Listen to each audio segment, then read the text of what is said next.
The Vampire King's paralyzed son faced his birthday alone, until fate sent a single mom. The castle of Blackthorn stood tall on the edge of the misted mountains, its spires cutting into the silver light of the full moon. The wind whispered through the towers, carrying the scent of frost and old stone. Inside, torches flickered along the endless corridors, casting shadows that seemed alive.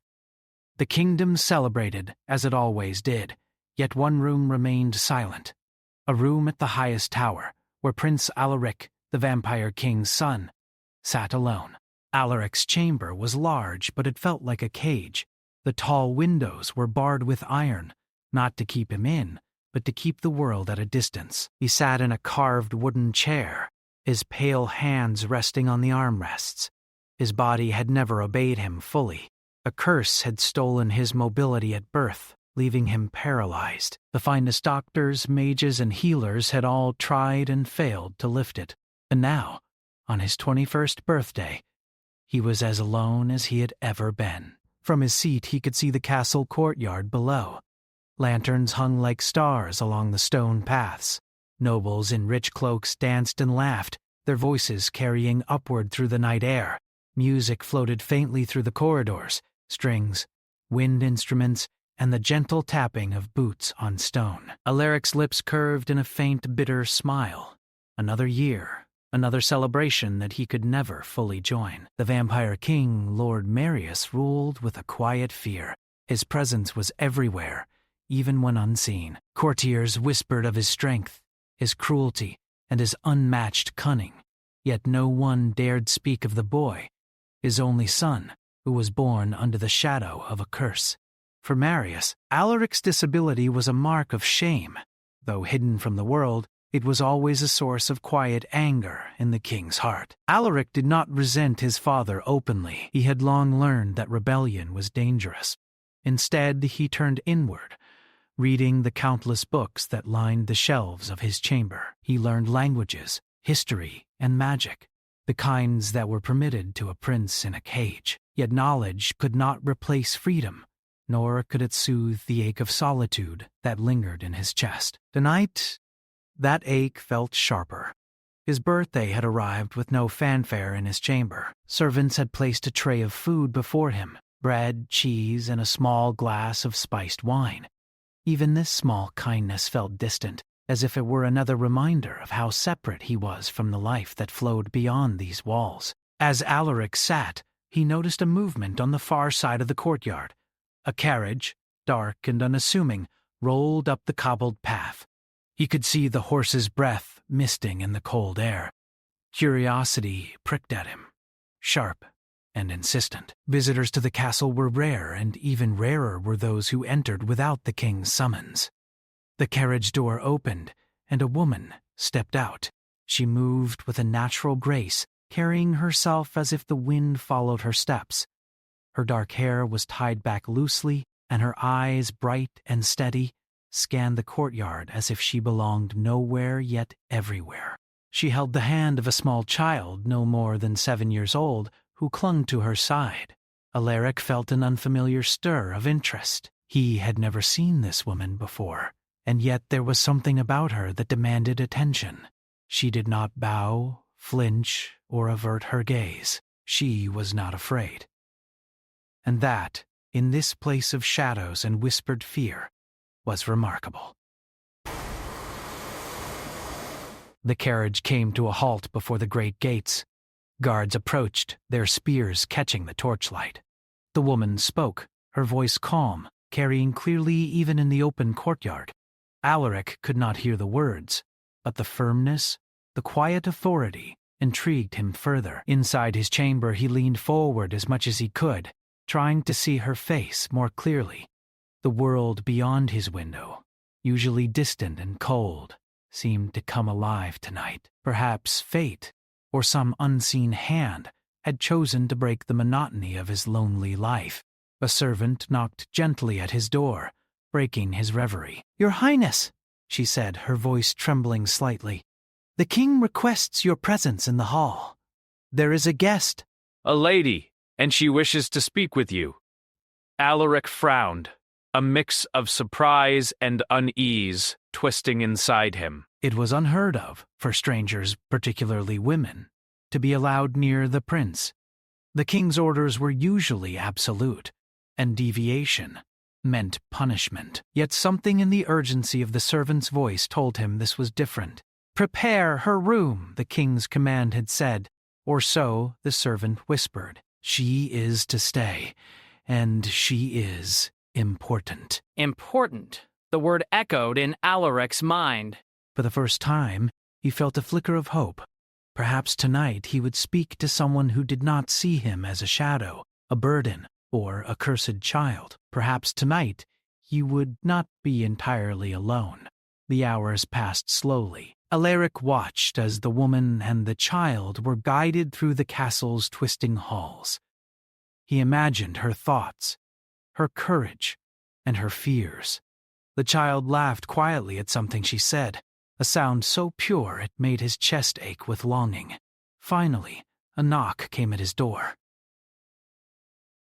"Enter," he said softly, unsure of what he expected. The door opened, and she stepped inside. Her eyes met his immediately, steady and unafraid. She knelt slightly, offering a polite bow that felt natural and unforced. "Your Highness," she said, "my name is Elara. I seek shelter, and perhaps a new beginning." Alaric studied her carefully. She smelled of the earth, of rain, of life. Everything in the castle smelled of cold stone and shadow. Yet she brought a warmth that made the air shimmer. His heart, long silent, beat faster at the simple act of her presence. "You were far from home," he said finally, his voice quieter than he intended. The words surprised him, as if they had been waiting to escape for years. "I am," she replied, smiling faintly. "But sometimes home is found where you least expect it." Her words settled over him, like sunlight through storm clouds. For the first time, he allowed himself to imagine a life beyond these walls, beyond the shadows that had claimed him since birth. Perhaps there was hope, even for him. Perhaps there was a future that included laughter, trust, and the touch of another human soul. Alaric wanted to speak further, to ask her where she came from, what drove her here, what fears she carried in her heart. Yet he hesitated. His body would not move as he wished, and even the smallest gesture required effort and care. He feared that his weakness would repel her, as it had repelled everyone else in his life. Elara, however, did not hesitate. She moved closer, carefully, so as not to alarm him. She knelt beside his chair, close enough that he could feel her warmth. "You are not alone," she said softly. "Not anymore." "I do not know why or how, but you are not alone tonight." Her voice, steady and gentle, seemed to pierce the walls he had built around his heart. Alaric's throat tightened. He wanted to speak, to tell her that he had spent 21 years waiting for someone who would see him, truly see him, but the words stuck, tangled in his fear and longing. Instead, he looked at her with all the intensity he could muster. In that gaze, she understood everything. The loneliness, the pain, the hidden strength, and the longing for connection. And in her eyes he saw understanding, acceptance, and perhaps the first glimmer of affection. The castle around them seemed to fade. The torches, the shadows, the music, and the distant laughter all became background to this single, fragile moment of human connection. Alaric had never known such a feeling, and he feared it as much as he desired it. Minutes passed, or hours. Time seemed meaningless in this suspended space. Then, from the hall outside, a distant voice called, deep, commanding, unmistakably the king's. "Elara," the voice said, "you will obey the rules of this house. Do not presume familiarity with the prince beyond what is permitted." Alaric flinched, a shiver of fear running down his spine. Yet he also felt something new. Defiance. Perhaps he did not have to remain silent, invisible, and alone. Perhaps for the first time, he could reach for something real, something dangerous, something alive. Elara looked at him and smiled faintly. "Do not worry. she said. "We will face the shadows together." Alaric's heart surged, and for the first time in his life he felt a small, fragile spark of hope. The night stretched before them, long and uncertain, but for the first time it was not entirely lonely. And somewhere in the depths of the castle, in the shadows beyond the light of the torches, a quiet stir of magic whispered. A presence that had watched for centuries, now aware that something had changed. The prince's life, silent and lonely for so long, was about to shift in ways he could never have imagined. And he was not alone anymore. The next morning, the castle of Blackthorn awoke to mist curling around its towers like silver snakes. The courtyard was already busy with servants, knights, and nobles preparing for the day's duties. Alaric sat in his chamber, watching the light shift across the stone walls. Despite the sun's presence, his room always felt like twilight, an in-between place where shadows clung to corners and whispered secrets. Alara had spent the night in a room nearby, and her laughter carried faintly through the halls. It was small, soft, but it pulled at something in Alaric he had long thought dead. He had never heard such a sound inside the castle, where fear and silence usually reigned. A gentle knock at the door announced her arrival. "Your Highness," she said softly, "I brought you breakfast." Alaric studied her as she set down a tray of warm bread, honey, and fresh fruit. The simple act of care, something he had rarely received in all his life, made his chest tighten. He had spent years watching others eat and laugh while he remained confined to shadows. Yet now, someone had crossed the invisible line, entering his world willingly. "Thank you," he said quietly, his voice a whisper that surprised him with its steadiness. Ilara smiled, brushing a strand of hair from her face. "You need your strength," she said. "Even if the body moves slowly, the mind must remain sharp."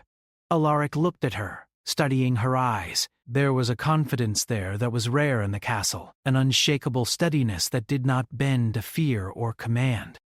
She moved freely in the world, unafraid of the long shadows or the whispers of the castle, and yet there was a softness to her, a warmth that made the cold stone of his room feel alive. He began, but the words faltered. He wanted to ask her about her life, her journey, her fears, but something inside him froze. His body had always betrayed him, and now so might his words. Alara seemed to understand.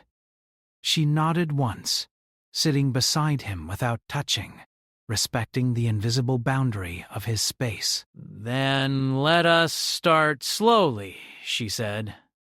"You do not need to speak everything at once." Sometimes, presence is more powerful than words. Her presence was a revelation. Alaric had known loneliness for 20 years, but he had never imagined it could be softened by the simple act of someone staying close, even without words. He wanted to reach for her, to ask her to remain forever, yet fear held him back. Fear of the curse, fear of weakness, fear of showing longing. As the day unfolded, Elara accompanied him on small walks within his chamber. She adjusted pillows, brought books, and read to him from texts that described distant lands, ancient battles, and forgotten magics. Each story she told painted a world beyond the castle walls, places Alaric had only dreamed of visiting, places that now seemed almost within reach. But as the hours passed, Alaric began to notice something strange. Shadows flickered differently when she was near, moving against the light, as if drawn to her. The air seemed heavier, almost charged, and a whisper of wind, even in the closed chamber, brushed against his cheek. It was subtle, but it made the hair on his arms rise. "What is this?" he asked finally, voice low. "Do you feel it too?" "Yes," she admitted, "there is "Energy here, not yours, but connected to you. I cannot explain it yet, but it feels restless." Alaric's stomach tightened. He had always known his curse was not simple. It had lain dormant for years, only flaring in moments of pain or fear. But now, in the presence of someone so alive and unafraid, It seemed to stir in ways he had never experienced. Before he could respond, a sharp knock sounded at the door. A servant entered, bowing low. Your Highness, the king requests your presence in the court. A guest of importance has arrived, and he wishes to observe your interaction. Alaric's chest sank. Every step toward the public hall was a test of endurance and courage. The king had always been precise in his control, watching the boy with the sharpness of a predator. And now, with Ilara by his side, there was a tension he could not ignore, an unspoken challenge that hung between father and son. As they entered the hall, the nobles and guards whispered, curious about the new visitor. Ilara walked confidently yet subtly, shielding the child beside her from the harsh gazes of the court. Alaric's heart quickened, not from fear, but from a strange thrill of watching her move freely in this world that had always oppressed him. The king sat at the high throne, tall and imposing. His eyes, dark as midnight, studied his son with an intensity that made the room feel smaller. "Alaric," he said, voice low and controlled, "you have a guest. Speak with her."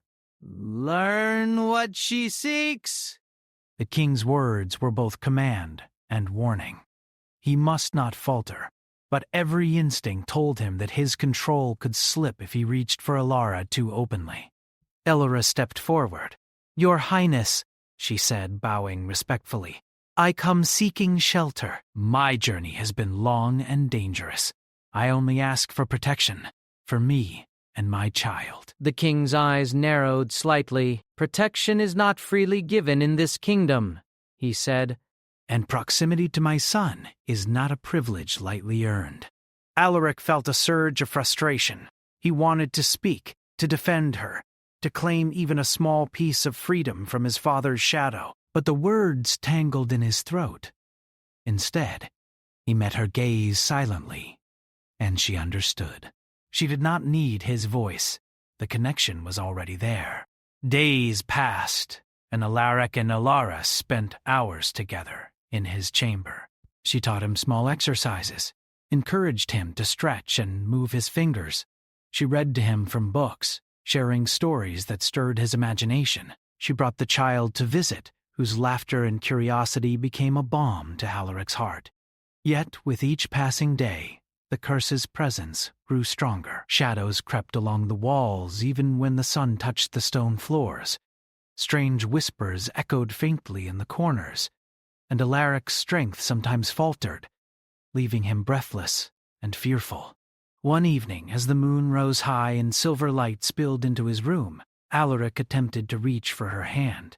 The simple act, filled with longing, caused a ripple of energy to surge through the chamber. Shadows twisted unnaturally, coiling along the walls and floor.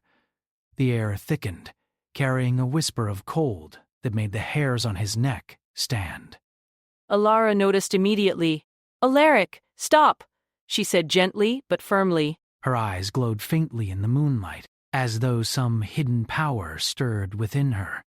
"You cannot control it yet." "Not fully, but I will not leave you." Alaric's chest ached. He had always feared that the curse would harm anyone who drew near him. And now, in the presence of the only person who had ever looked at him with warmth, that fear was real.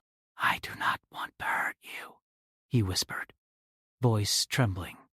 "You cannot stop being yourself," she said softly, reaching closer but careful not to touch. "The curse is part of you, yes, but it does not define you. I will help you control it. We will face it together." For the first time, Alaric believed her.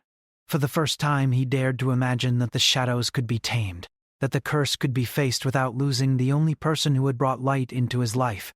The moment was shattered by the distant sound of the king's voice in the corridor. "Alaric," he called, "come immediately. There is a matter of importance." Alaric flinched, fear and anger rising inside him. Every instinct screamed to hide, to retreat, to allow the shadows to shield him from his father's scrutiny. But he also felt a quiet defiance, the first spark of rebellion in years. Perhaps he did not need to be entirely obedient. Perhaps he could take even one small step toward freedom. Alara placed a hand gently on his arm. "Go," she whispered. "I will be here when you return." Alaric nodded, swallowing the knot of fear in his throat. He allowed the servant to guide him toward the hall, his mind racing with questions, desires, and unease. The shadows that followed him felt alive, reacting to his heartbeat and his rising courage. As he entered the hall, the nobles whispered, the guards watched, and the king's gaze pinned him like steel. And yet, amidst the fear and tension, Alaric felt something new. Power not only in his blood, but in the presence of someone who believed in him. The king's voice was calm, but carried an edge sharper than any blade. "Alaric, you feel the stirrings of your curse. That is not weakness, it is opportunity. But understand this, control it, or it will control you, and no one will save you. Not even her." Alaric's pulse quickened. He glanced toward Alara, who had remained behind, her eyes steady and unflinching. In that look, he found both reassurance and challenge. He was not alone. He could face the curse, the shadows, and the world, if he had the courage. That night, alone in his chamber once more, Alaric reached for the small wooden box his father had left him years ago, a box filled with mementos from a life he had never fully lived. He touched each item, feeling the weight of memory, longing, and loss. And yet, as he looked toward the empty door where Alara had disappeared, he felt something else. Hope. The shadows shifted once more, curling along the walls as though they were alive. But this time, Alaric did not flinch. Instead, he stood, or at least he tried, leaning heavily on the carved arms of his chair, and faced them. The energy inside him surged, restless, but no longer frightening. He could feel it, yes, but he also knew that tomorrow, with Alara by his side, he might learn to command it. And somewhere deep in the corridors of the castle, in rooms that had been silent for centuries, a faint, almost imperceptible sound echoed. A whisper of recognition, a note of curiosity, as if the castle itself acknowledged that something had changed. The prince's life, once a lonely shadow, was beginning to shift. The dance of darkness and light had begun. And the first steps had been taken together. The castle of Blackthorn slept under a thick blanket of mist, but Alaric did not. He lay in his chamber, eyes wide open, tracing the silver light that spilled through the tall, barred windows. Shadows danced along the stone walls, twisting and curling, as if alive. The air carried a chill, but the warmth of Alara's presence from earlier still lingered, a soft memory against the cold. Tonight, something was different. The shadows moved with purpose, not aimlessly. A quiet hum of energy filled the room, vibrating faintly in the air. Alaric could feel the curse stirring in a new way. It was not just a weakness anymore. It was alive, hungry, restless. Alara arrived just as the moon reached its peak, carrying a lantern that cast a soft golden glow.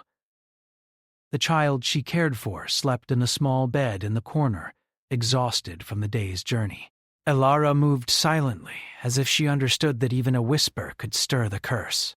"You feel it too," Alaric said, his voice low, almost a whisper. His hands clenched the armrests of his chair.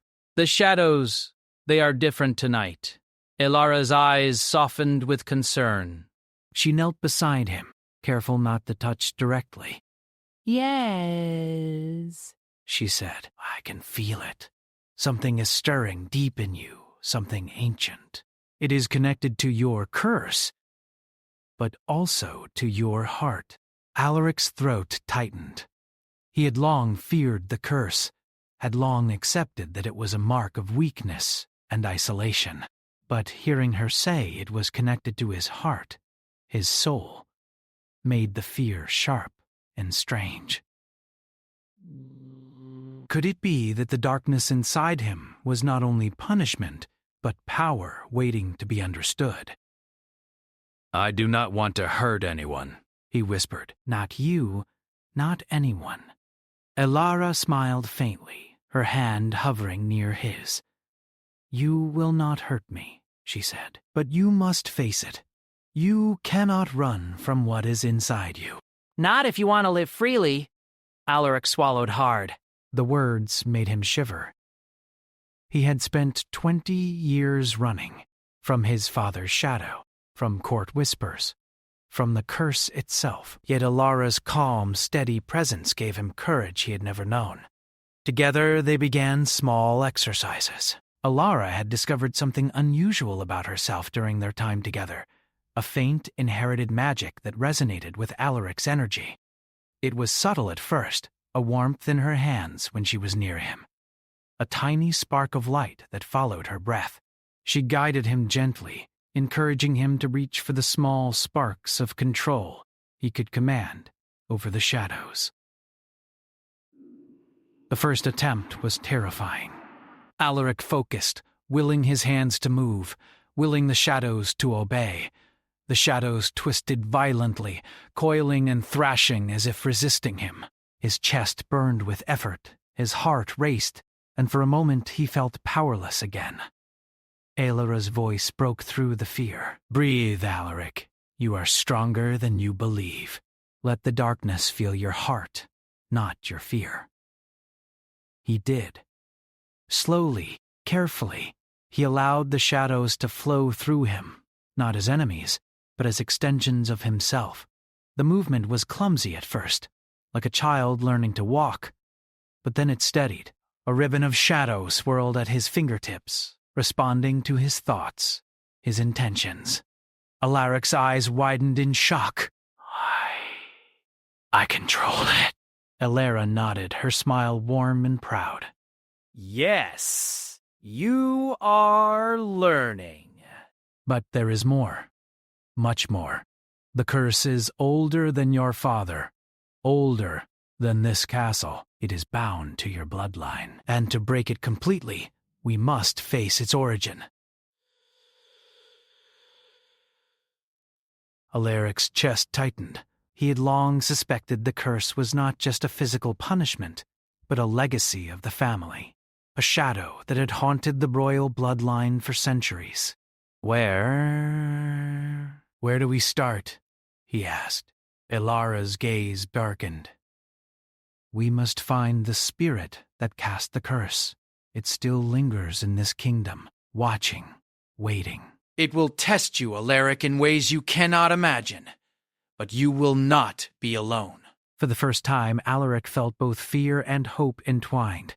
He had never faced the spirit directly, yet the thought of confronting it with Alara by his side gave him courage. He realized something he had never admitted. He did not want to face the darkness alone anymore. Alara brought herbs, charms, and a small worn book of ancient rites. The child, oblivious to the dangers, played quietly nearby, filling the castle with laughter that felt like light against the darkness. Alaric watched, feeling the strange mix of longing and protectiveness swelling in his chest. They journeyed to the oldest wing of the castle, a place long abandoned and forbidden. The corridors were narrow, the walls lined with faded tapestries that whispered faintly in the breeze.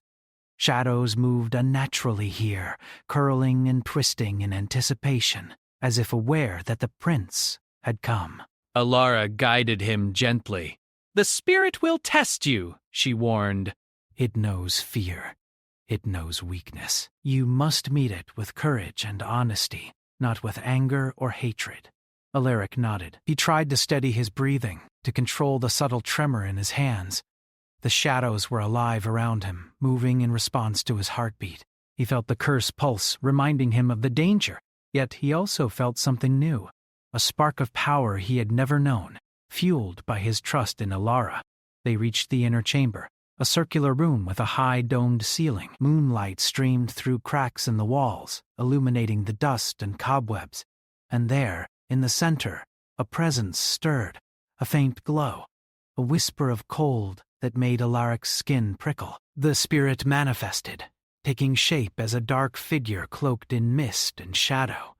Its eyes glowed faintly, like embers in the night. "Prince of the cursed blood," it hissed, voice like wind through hollow trees. You dare to face me? Alaric swallowed, trying to keep his voice steady. I am not afraid of you, he said, though his heart raced. I want to understand. I want to be free. The spirit laughed, a hollow, chilling sound. Freedom is not given, it is taken. And to take it, you must offer something precious. Your fear, your doubt, and your heart. Elara stepped forward, her voice clear and strong. You will not harm him while I am here, she said. He is not alone. He has strength, and he has courage. The spirit's gaze shifted to her. A mortal dares to stand with him? Fascinating. Alaric felt a surge of gratitude and warmth toward Elara. For the first time, he realized that the bond they shared was not just comfort, it was power. Together, they could face the spirit. Alone, he might have crumbled. The trial began. Shadows surged from the corners of the room, coiling around them, whispering doubts and fears. Alaric's body trembled, but he focused on the warmth of Alara's presence, on the steadying rhythm of her voice, on the thought that he was not alone. He reached deep within himself, calling upon the power that had long lain dormant. The shadows responded, swirling around him, forming patterns that echoed his intentions. The spirit hissed in fury, testing him with visions of despair, loneliness, and loss. Elara guided him, chanting softly from the ancient book, her magic weaving a protective aura around them. Trust yourself, Alaric, she said. The spirit can only harm what you fear to lose. Fear nothing but failure. And even then, I am with you. Alaric's heart beat faster. He imagined touching her hand, feeling her warmth, seeing her smile. That thought became a shield, stronger than any charm. The shadows twisted, coiling around his determination, and for the first time he felt control. Not perfect, but enough. The spirit shrieked, a sound of fury and surprise. Impossible! You wield what should destroy you! Alaric's voice rang out, steady and strong. I am not alone, he shouted, and I will not be afraid. A blinding light erupted from him, a mixture of shadow and energy, weaving through the chamber. The spirit recoiled, the shadows dissipating like mist. For the first time in centuries, the curse's hold faltered. When the light dimmed, the chamber was silent. The spirit had vanished, leaving only the echo of its anger in the walls. Alaric's hands trembled, but he was still whole. Elara stepped closer, placing her hand over his. You did it, she whispered. You faced it, and you survived. For the first time, he realized the depth of his gratitude and something more. The connection he felt with her was no longer just comfort. It was trust, respect, and a fragile, beautiful spark of love. The child stirred in the corner, and Alaric laughed softly, a sound he had not made freely in years. It was not a loud celebration, but a quiet acknowledgement of survival, of courage, and of hope. As the night stretched on, Alaric and Elara sat together in the chamber, the shadows no longer threatening, but gentle and obedient. He reached out, hesitantly, and this time, she allowed him to take her hand. The warmth of her palm against his was a revelation. He had feared touch, had feared that his curse might bring harm. But here, in this quiet moment, he understood that connection could be stronger than fear. And somewhere beyond the windows, the castle itself seemed to breathe as if acknowledging that a change had begun. The prince, once alone and broken, was beginning to reclaim not only his strength, but his life. The moon rose high above Blackthorn Castle, spilling silver light across the jagged towers and frozen courtyards. The wind whispered through the stone halls, carrying the scent of frost, old wood, and a strange, lingering magic. Tonight, the castle felt alive in a way it never had before. Shadows flickered in the corners, not aimless, but aware. Something was coming, and Prince Alaric could feel it deep in his bones. Alaric's chamber was no longer silent. Elara moved quietly around the room, setting a small table with herbs, candles, and the ancient book they had used to study the curse. The child slept in a nearby bed, unaware of the weight of the night. Elara's presence was steady, confident, and calm. Everything Alaric needed to hold on to when the darkness surged within him. The spirit? It will return tonight, Elara said softly, her eyes meeting his. Stronger than ever, this is the final test. You must face it fully, not as a frightened boy, but as the prince you are, and more importantly, as a man who has hope and courage. He had spent 20 years confined by fear, by the curse, by his father's shadow. He had spent years watching life move without him, powerless to touch or join it. And yet, here he was, not alone, for the first time. The warmth of Elara's hand brushed his, a spark of courage igniting within him. I will face it, he said, voice steady. I will not run. Then let us begin. They moved together to the center of the room where the shadows swirled most thickly. Alaric could feel them pressing against him, whispering doubts, old fears, and forgotten pain. The curse pulsed like a heartbeat in the walls, waiting, watching. He focused on the warmth of Elara's hand in his, grounding himself.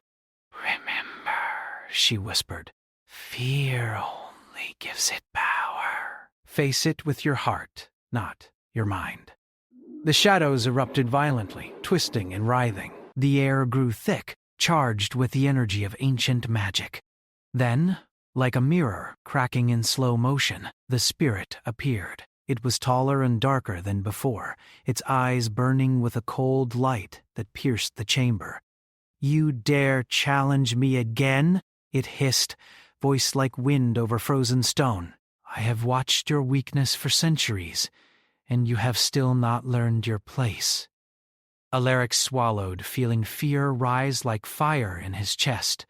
But he also felt something else, something unfamiliar, yet powerful. Determination. He had spent years believing himself weak. Tonight, he would prove otherwise. I am not weak, he said, his voice ringing clear. I have fear, yes, but I also have courage. I have someone who believes in me, and I will not let you control my life any longer. The spirit laughed, a sound that rattled the stones and made the shadows quake. You cannot face me without losing something precious. Are you willing to risk it? Alaric glanced at Elara.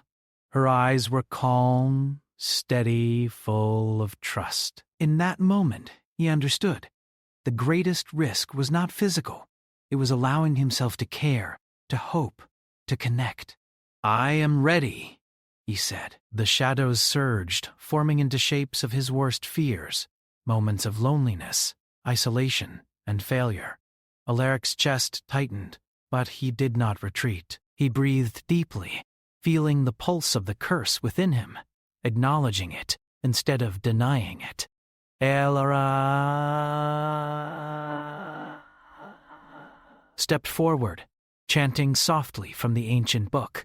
Her magic intertwined with his, creating a protective aura.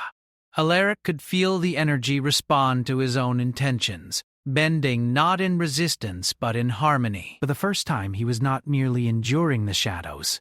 He was commanding them. The spirit shrieked, a sound of fury and disbelief. Impossible, it cried. You have power, and yet you are not consumed. Alaric focused all his will. He reached out with his mind and heart, calling forth every spark of courage, every ounce of hope, every connection he had nurtured. The shadows twisted violently around him, but he held firm. The spirit lunged, but his power, combined with Elara's magic, met it head-on. There was a blinding flash of light. The chamber trembled. The child stirred but did not wake, as if protected by the magic flowing through them. And then, silence. When Alaric opened his eyes, the spirit was gone. The shadows had receded, curling gently along the walls, obedient and still. The air felt lighter, warmer, freer.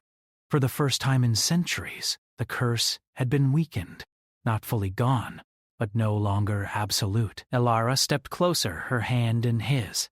"You did it," she whispered. "You faced the darkness and survived." Alaric felt tears prick his eyes. He had never imagined he could feel such relief, such pride, such joy.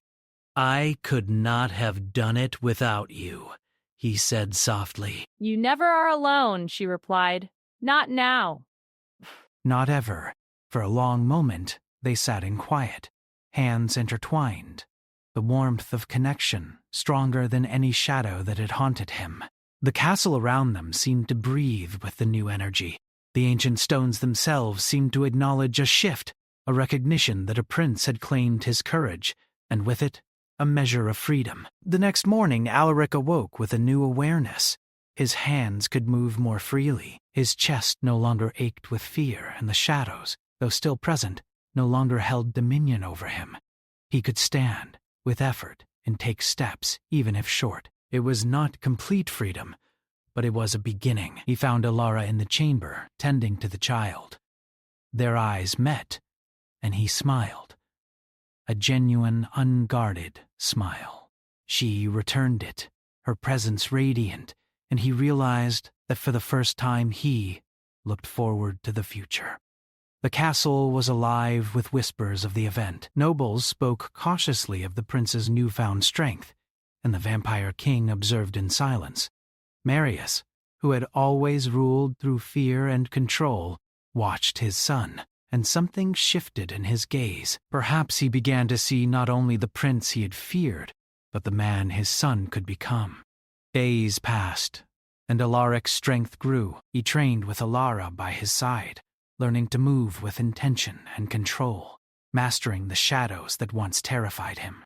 Each victory over the curse, each success in controlling the energy within him, brought confidence and peace. One evening, as the sun set and painted the sky in shades of gold and crimson, Alaric and Elara walked through the castle gardens. The air was crisp, fragrant with the scent of frost-kissed flowers, and the child ran ahead, laughing freely. Alaric reached out, feeling the warmth of Elara's hand in his, steady and strong. "You have changed everything," he said. "I never thought I could feel this way. Alive not just in body, but in spirit." Ella smiled, leaning close. "You always had it in you," she said. "You just needed someone to help you see it." The prince and the woman who had brought light into his life paused in the moonlight. Shadows danced softly around them, but no longer with menace. They seemed to bow in recognition, guardians of a power that was now balanced, controlled, and guided by Alaric's heart. "Thank you," he said, voice almost a whisper, "for everything. For staying, for believing." She reached up and touched his cheek gently. It was never about believing, she said. It was about helping you believe in yourself. For the first time, Alaric allowed himself to hope fully, not cautiously, not in fragments. The shadows, the curse, the fears, all were still there, yes, but he knew now that he could face them with courage, with wisdom, and with the strength of someone who loved him. He could step into the life he had always longed for. The castle seemed to sigh in approval, a soft wind brushing against the stone towers. Somewhere in the distance the mountains stood watch, silent and eternal. And in the quiet, Alaric realized that his story, once defined by fear, solitude, and shadows, had begun anew, written with courage, trust, and the possibility of love. He looked at Elara, and then at the child, and for the first time in his life, he smiled without fear.